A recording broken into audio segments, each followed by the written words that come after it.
तर नमस्कार मंडळी, आपल्याकडे जी गाडी आज आली आहे आणि ज्याच्यामध्ये आपण सीएनजी इन्स्टॉल केलंय ती गाडी आहे वेन्यू 2024चं मॉडेल आहे. 2024चं मॉडेल याच्यामध्ये आपण जे किट इन्स्टॉल केलंय ते मिजो सिक्वेन्शियल इटालियन ECM मध्ये आपण याच्यामध्ये किट इन्स्टॉल केलंय आणि गाडी आपलं पूर्ण सगळं इन्स्टॉलेशन झालंय, सगळं फिटिंग झालंय. गाडीचे ओनर आपल्या बरोबर आहेत, सर जे आहेत आपल्या बरोबर आहेत. सरांनी गाडी चालवली आहे आणि फिटिंग क्वालिटी पण बघितली आहे. तर गाडीचा आणि फिटिंग क्वालिटीचा जो सगळा त्यांचा एक्सपिरियन्स आहे तर तो आपण त्याच्यामध्ये सरांकडनं जाणून घेऊ की कसं वाटलं, म्हणजे गाडीचं फिटिंग कशी वाटली आणि गाडी चालवल्यानंतर परफॉर्मन्स कसा वाटला. सरांचे मित्र पण बरोबर आहेत, त्या दोघांनी गाडी चालवली आहे. तर आपण त्यांचा पहिल्यांदा काय करू की आपण फिटिंग क्वालिटी बद्दल बोलू की फिटिंग क्वालिटी कशी वाटते. येस, तर मला सांगा फिटिंग क्वालिटी कशी वाटली, म्हणजे बघितल्यानंतर फिटिंग क्वालिटी बघितल्यावर आणि ऍक्च्युअल मध्ये बघितल्यावर काय फरक आहे. युट्यूब वर तरी म्हणजे पूर्ण कॉम्पोनंट वगैरे दिसत नव्हते, पण इथं आल्यावर प्रॉपर प्रत्येक कॉम्पोनंट एकदम प्रॉपर फिटिंग मध्ये दिसतंय.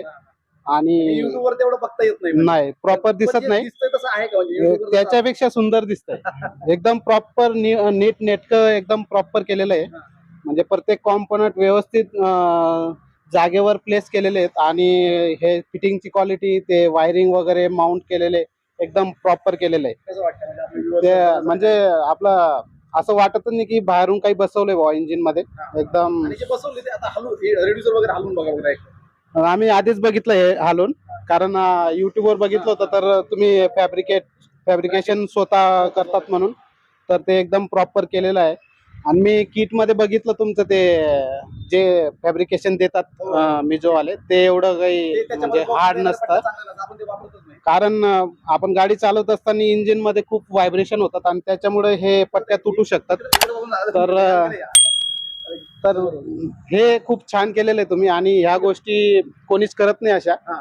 कारण मी बरेच सीएनजी सेंटरला ऑलरेडी भेट दिलेली, पण असलं काम मी कधी नाही बघितलं. फिटिंग क्वालिटी एक नंबर. आणि त्यातल्या त्यात मागचं आम्ही टँक पण बघितली, हा. त्यात पण एकदम एकदम प्रॉपर best स्पेस निघालाय. स्पेस पण आणि चांगला निघालाय, फिटिंग पण एकदम व्यवस्थित खूप झाली. खूप छान, नीट नीटकं क्लीन जे म्हणतो आपण फिटिंग, हो. तर तसं झालंय का. एकदम प्रॉपर झालेलं. म्हणजे मी हे पण कंपनी फिटेड पण सीएनजी बघितले, पण असलं फिटिंग म्हणजे बाहेरचं फिटिंग मध्ये आपण कंपनी फिटेड बरोबर तर कंपनी नाही करू हा. शकत. म्हणजे बऱ्याच वेळा काही काही कंपन्यांमध्ये आपण म्हणू शकतो कंपनी फिटेड पेक्षा आपण चांगला करतो, पण काही कंपन्यांमध्ये आपण म्हणू शकत नाही. पण कंपनीच्या जवळपास जाण्याचा प्रयत्न करतो, किंवा त्यांच्यानंतर जर कोण करत असेल चांगलं फिटिंग तर आपण करतो. प्रकारे आपण हे सरांचं फिटिंगचं क्वालिटीचा सगळा एक्सपिरियन्स झाला. गाडी चालवली तुम्ही, मला ते सांगा. गाडी आम्ही माझ्या मित्राने पण चालवली आणि मी पण चालवली. बऱ्याच वेळेस तुम्ही चेंज केलं सीएनजी टू पेट्रोल आणि पेट्रोल टू सीएनजी मध्ये मध्ये, पण कुठल्याही प्रकारच्या लॅग किंवा जर्क वगैरे काही नाही. आणि दुसरी सगळ्यात मेन गोष्ट, कारण ही गाडी ऑलरेडी पिकअपला खूप कमी आहे, हा, तसं तिला तर मला खूप डाऊट होता की बाबा सीएनजी लागल्यानंतर अजून डाऊन होईल. पण कुठलाही फरक म्हणजे 19-20 जे तुम्ही काही वेळेस म्हणतात ओनर, तो पण मला जाणवला नाही. आणि कधी कधी वाटलं तर सीएनजी वर जरा चांगला पिकअप घेते असं पण वाटलं काही ठिकाणी. हा, काही ठिकाणी असं वाटतं की बाबा पेट्रोल पेक्षा चांगले, म्हणजे आता हो. चढावर जर सेकंड घेते हा. तिसऱ्यावर चढत नाही पेट्रोलला पण, बरोबर. पण तिथं कधी कधी सीएनजी वर चढते. हा, म्हणजे डिपेंड ते रस्त्याच्या याच्यावर. हा. पण म्हणजे ओव्हरऑल जर ऍव्हरेज काढला तर काही फरक नाहीच आहे. काहीच नाही. काहीच जो नाही. परफॉर्मन्स आपला जो एक्सपिरियन्स आहे एकदम तो एकदम बेस्ट आहे. सरांनी पण गाडी चालवली, तर तुम्हाला काय वाटतं, म्हणजे तुमच्याकडे क्रेटा आहे, हो. तर आता तुम्ही ही चालवली वेन्यू, फरक आहे त्याच्यामध्ये. पण जर पेट्रोलवर पण टाकून आणि चालवली तुम्ही आणि सीएनजी वर पण चालवली, काय परफॉर्मन्स. बरोबर. तर मला एवढा काही फरक जाणवला नाही. उलट सीएनजी वर म्हणजे मला असं वाटत होतं की जेव्हा आमचं बोलणं झालं होतं की हा बोलला की मला सीएनजी स्विच करायचं आहे, तर मी त्याला सजेस्ट केलं होतं की तुझा पिकअप कमी होऊन जाईल हा. किंवा प्रॉब्लेम्स येतील गाडी चालवायला. पण नाही, मी तो त्याने तसं म्हणजे त्याच्यासाठी चालवलं मला आता अंदाज तुमचं होता. तुमचं हे झालं का, दूर झालं का, म्हणजे की हो, ते- चांगलं फिटिंग असेल आणि बरोबर, चांगलं बरोबर. ट्युनिंग असेल तर गाडी चांगली चालू शकते. बरोबर बरोबर. 100%. म्हणजे तुम्ही 100% एक व्यवस्थित काम करून हो, दिलेलं आहे. हो. तसं तेच महत्वाचं आहे. तर काय आहे की महत्वाचं की बऱ्याच लोकांचं काय असतं की सीएनजी ला लोक घाबरत असतात. तर सीएनजी मेन काय आहे माहितीये का, त्याचा गाडी जो इन्स्टॉलेशन करणार आहे, मी गाडी सगळी टोटल माझ्या हाताने फिटिंग करतो, आणि तो फिटिंग क्वालिटी तेवढी चांगली पाहिजे आणि त्याचं ट्युनिंग व्यवस्थित पाहिजे. कुठल्याही ऍडव्हान्सरची गरज पडत नाही. विदाऊट ऍडव्हान्सर हा जो परफॉर्मन्स आलाय, सर म्हणत होते की ऍडव्हान्सर लावायला लागेल. मी त्यांना म्हणलं ऍडव्हान्सर लावायची गरज पडणार नाही, तुम्ही गाडी चालवा आणि नंतर आपण ठरवू डायनामिक लावायचं काय लावायचं वगैरे. जर गरज वाटली तर लावू. आता वाटतंय का गरज. मी जवळपास 6 महिन्यापासून सर्च करत होतो, पण गाडी नवी होती, कारण आता जवळपास 1.5 वर्षच झालं गाडीला. तर जरा घाबरत होतो की बाबा वॉरंटी जाणार आहे म्हणून, तर सर्चच करत होतो फक्त. पण तुमचा व्हिडिओ अचानक मला भेटला युट्यूब वरती, आणि मग मला समजलं की याच्यात कुठलाही फरक होत नाही, फक्त वॉरंटीच जाते आपली. पण ते फिटिंग सेंटर ट्रस्टेड पाहिजे. तर तुमच्या गाडीचा जो एक्सपिरियन्स आहे तो चांगला राहणार आहे, नाहीतर मग काय उपयोग नाही. म्हणजे सगळ्यात महत्त्वाचं ट्युनिंग महत्वाची, फिटिंग क्वालिटी त्याच्यापेक्षा जास्त महत्वाची.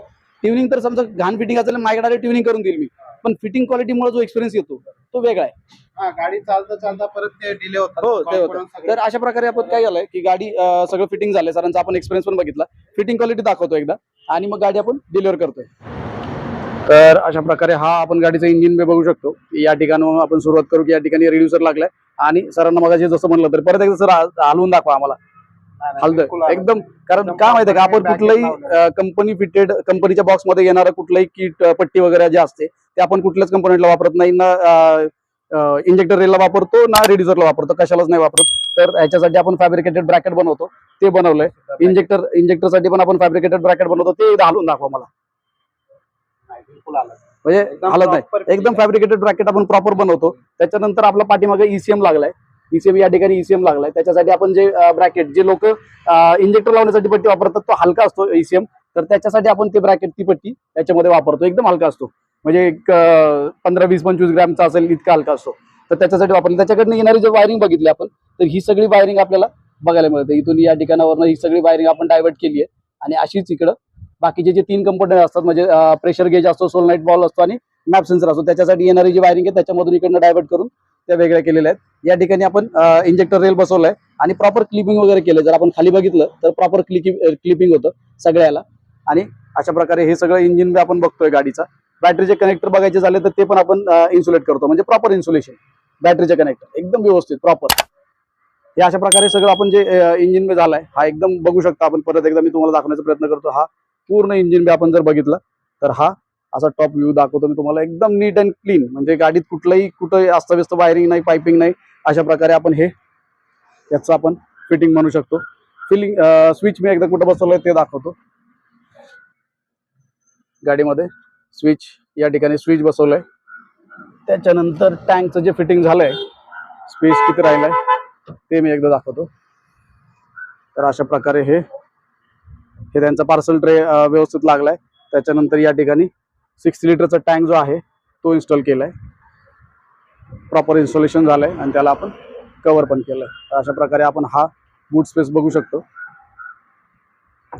तर गाडी आता पूर्ण फिटिंग झाली आहे, सगळं आपण फिटिंग क्वालिटी पण दाखवली. गाडी आपण आता डिलिव्हर करतोय, सर बरोबर आहेत आणि गाडीचं पूर्ण फिटिंग झालंय, डिलिव्हरी झाली. व्हिडिओ इथपर्यंत आवडला असेल तर नक्की लाईक करा, शेअर करा आणि सबस्क्राईब करायला विसरू नका. धन्यवाद.